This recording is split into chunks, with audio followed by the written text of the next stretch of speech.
Bonjour à tous, bienvenue dans la petite émission, deuxième jour ici à Deauville et sans plus attendre, une plongée dans les coulisses de cette journée du mardi 20 septembre, le forum des branches de la FNCF, un petit détour par les stands et donc par l'exposition et puis pour finir, un retour sur l'Assemblée Générale du SCAR. La petite émission deuxième, c'est parti.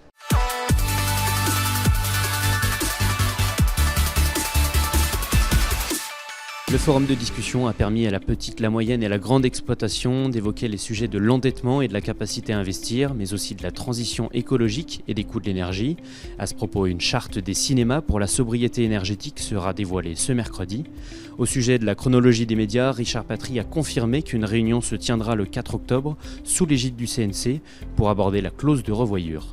Ces sujets seront bien sûr évoqués en détail lors des échanges ce mercredi avec les pouvoirs publics. Lors du reste de l'après-midi du mardi, le Pass Culture a également pu présenter ses avancées, tandis que la FNCF a présenté son travail sur l'accessibilité d'une part et l'attractivité des métiers de l'exploitation d'autre part. Olivier, est-ce que rapidement tu peux nous présenter ce que c'est que la cabinerie ? Ouais, salut Tanguy, la cabinerie, c'est une société qui s'occupe de rétrofiter les projecteurs de cinéma. Le rétrofit, c'est la transformation d'un projecteur Xenon en projecteur laser et ça s'adapte à la majorité des projecteurs qui sont sur le parc actuellement. Comment est-ce que votre travail se passe concrètement au quotidien ? On enlève la lanterne de projection du projecteur numérique et on vient mettre la source laser à l'intérieur du projecteur. Il n'y a rien d'autre que cette source laser qui vient complètement à l'intérieur du projecteur, qui est tout intégré avec tous les lasers, les prismes, la concentration, le système de refroidissement, tout est intégré. Alors là, c'est un petit modèle, mais en fait, le système laser vient directement sur la tête.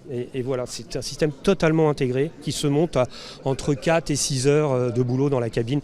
En une journée, on a fait la transition du projecteur. Est-ce que vous sentez là vraiment qu'il y a une prise de conscience, en tout cas dans tout ce contexte qu'on connaît auprès des exploitants ? Enfin, votre travail est très important là. Ah ouais, très clairement en ce moment, on a beaucoup de succès parce qu'on est beaucoup appelé et on a une cadence à peu près, on installe 2 kits laser à peu près par semaine et il y a une vraie appétence par rapport à ça et surtout dans un marché où il y a beaucoup de questions qui se posent sur l'avenir.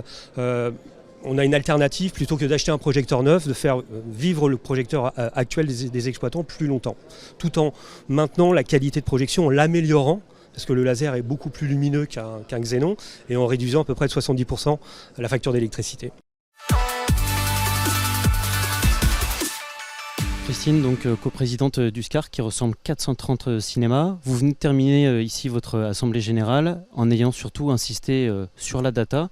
Est-ce que rapidement vous pouvez nous parler de vos projets ? Un qui sera véritablement au service des salles avec par exemple mettre en interaction la géolocalisation du cinéma et les services qui existent autour de transport. Selon les régions, les villes, les départements, il y a aussi une multitude de données qui existent dans lesquelles la culture et précisément les cinémas ne sont pas référencés. Et l'autre projet, en adéquation avec les distributeurs indépendants, ils ont pour certains un peu d'avance, notamment sur le marketing digital, de là aussi retrouver à la fois un intérêt commun et une façon de mutualiser le travail qu'ils font et le travail que certaines salles font. Et pour les salles qui n'ont pas les moyens de le faire, de récupérer là aussi des données qui là encore seront au service des films. Alors aussi l'un des autres enjeux, on a entendu pendant cette assemblée générale, ça concerne la réforme de la RSE. Est-ce que vous pouvez nous décliner un peu vos attentes ? On est dans une enveloppe actuellement fermée et il y a de plus en plus de salles. Alors certains pourraient s'en réjouir. Nous, on est très inquiets sur les salles et beaucoup font partie du SCAR, qui sont les salles les plus engagées, les plus exigeantes, qui mobilisent leur énergie, leur équipe, là aussi en faveur du cinéma qu'on veut défendre, le cinéma indépendant, et pourtant elles ne sont pas à nos yeux suffisamment récompensées. Donc on a envie que effectivement certains critères soient mieux définie. Qu'est-ce que c'est la RSE aujourd'hui ? On peut se poser la question quand on voit que ça regroupe un spectre si large de salles, alors qu'à l'intérieur de ce classement et des salles, évidemment, toutes ne font pas le même travail.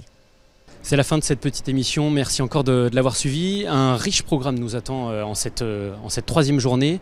La table ronde autour des solutions pour la reconquête des publics, qui va être un moment important de cette matinée. Et puis cet après-midi, la rencontre avec les pouvoirs publics et notamment l'intervention très attendue de la nouvelle ministre de la Culture, Rima Abdul Malak. Rendez-vous donc demain pour la suite de ce congrès de la FNCF. Bonne journée à tous.